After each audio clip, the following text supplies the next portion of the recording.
Hello and welcome to Teckle's Cake, the show that's all about talking tech and eating cake. We've got some lovely fondant fancies here, but do you know as well, I don't really feel like eating cake. We're feeling a bit full at the moment. Yeah, I do, however, feel like talking iOS tips and tricks. Is that my cheesy segue there? I like that a lot. That's I pretty like that good. a lot. Now I'm eating a mouthful, so lucky you. So, you know, you get your new iPhone 6, your 6 Plus, maybe you just bought a 5, 5C, 5S, whatever. And there's loads of features that are obvious on the surface that you can sink your teeth into. But what about those hidden features that you don't know existed? I'm about to talk you through some of them, 5 to be precise. In fact, I'll chuck in a few free. Did you know that you could use your phone as a spirit level? I mean, that's great because I'm such a builder. I don't know whether or not you'd need that, but it does that. And you can also now add photos into the Notes app. That's quite cool. So I've just chucked in 2 for free. Oh, really? Yeah, yeah. That's amazing. Because I've got the new iPhone 6 and I have absolutely no idea why it's any different to the iPhone 5. So Well, I am about to learn. blow your mind. Okay, so one of the biggest bugbears, I think, for a lot of iPhone users is battery life. You get to the end of the day, you want about 10%. You want to Facebook, you want to tweet, you want to send emails, whatever you want to do, you can't do it because the battery's dying. So what iOS 8 is introduced is a feature that allows you to see what's using battery, so you can either terminate it or basically be aware of it, so you know to maybe turn it off. So all you need to do that, you go to settings, you go to general, you'll see usage right here, battery usage, and it will load up all the applications and it will tell you what's using what. So right now, my email client is using 28% battery. You're such a busy lady. That's taking up a lot of battery. So I could turn that off if I wanted to save juice. So you can do the same. How do you... Sorry, this is going to act really stupid and you probably already know this, but if you want to turn it off, is it just literally by double-clicking the home button and then swiping it so it shuts down? That's how you shut it down. If you want to actually turn it off, you'll need to turn off the actual individual application within the settings. So if I want to turn off email, go into email, hit off, and I'm not going to get any more emails coming in. Simple. It's pretty cool, right? I can imagine the one that you use, definitely. The one that uses Wi-Fi. Yes. Yeah. Okay, so tip number 2. I don't think this one is as useful, but it's quite cool. Yeah? So you can actually get your iPhone to read text to you. Let's say you're feeling a little bit lazy, you know, it's so taxing looking down and reading. Exactly. Or maybe you're multitasking. Can't find the phone in the morning. Exactly. I can tell you've been there before. Yeah, a lot of time.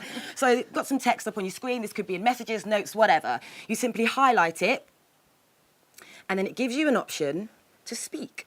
Oh, wow. Hello, tech fans. You're watching Teckle's Cake. Don't forget to subscribe. What bogaloo mop a lot bamboo. And just for fun, supercalifragilisticexpialidocious. So there you go. You can How did you spell that? Did you have to Google it? I had to Google that. I was going to say, does anyone definitely wasn't off the top of their head. Well, that's impressive. But you can, in the same way, you can change the voice of Siri. You can change it to Irish accent, South African, Australian. Yeah, and if you're using another language, you can then change it to talk to you in French, Spanish, Polish, Japanese, loads of languages. So that's quite cool. Good, because I don't like that man's voice. It's a bit I don't like that man's voice. Are they saying supercalifragilisticexpialidocious? In that voice, it's pretty funny. Okay, so tip number 3. Let's talk passcode. You're enjoying that cake, aren't you? Oh, I am. I actually am. I take it all back. So did you know that you can actually set your passcode to be letters as opposed to numbers? I heard this, but I didn't actually know how to do it. So that's something show me. you'd use. Personally, I like the numbers, but again, going into... you can like put in like a rude name or maybe your name or whatever you want. So to do that, you go into General, Accessibility... No, I'm lying. It's not accessibility. Where is it? Ignore everything, she says. Accessibility. Oh, it is accessibility. No, it's not lying. Sorry, guys. Speech. There we go. So I needed the phone to show me. You go into speech selection. There's an option called speech selection. Simply hit that, and it will do all the work for you. No, we're not talking about that, are we? We're talking about passcodes. I've gone into the room. That's what I was like, hang on, how does that make a passcode? Basically, I'm very tired. I think I might need to eat. Maybe I need to eat cake. I need some cake. Not this one. That was a real spanner moment there, wasn't it? Well, what you actually need to do, what I am showing you is you go into Touch ID, put in your passcode. We're on the right page now. And there you go. If you tap simple passcode, pop your password in, and then that now gives you the option to enter a password with words. Ah, okay. Simple as that. Simple as that. You get there in the end. So it's still only 4 though, so it's like... No, you can make it as long as you want. Oh. See? Blah, blah, blah, blah. Let me not set that because I don't puppies or something. Know what that is. Exactly. You can make it whatever you want. Okay, so tip number 4.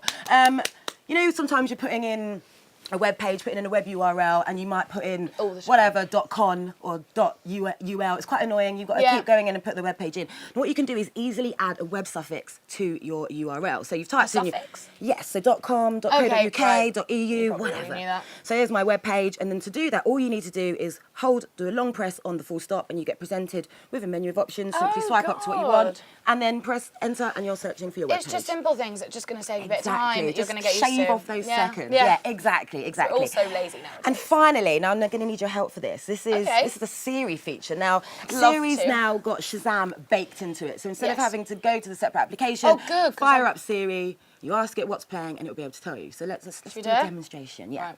Annoyingly, though, this is what I don't like about this. You have to ask it before you start playing the music. When you ask it while it's playing the music and there's lots of lyrics flying about, it gets confused. So I've got to play it and then you're going to ask it. No, I've got to ask it, You've and got to then ask you've it. got to play it. Oh my God. Yeah, that's a little bit rubbish. But Right. let's have a go. What song is playing?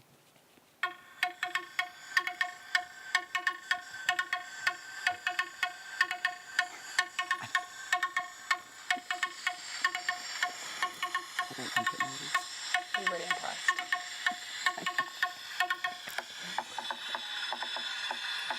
Oh, it's done something. It's doing something. I'd be really impressed if it knows this. Spinning Wheel of Death. I don't think it knows. It's got a shit music tape, if it doesn't know. Well, I really want to know, so come on. There's something wrong, and I can't answer your questions at the moment. Bloody basement! Okay, well, that's that. Well, you could rest assured it definitely does work, just not if you're in a basement, apparently. And there you go. iPhone tips and tricks.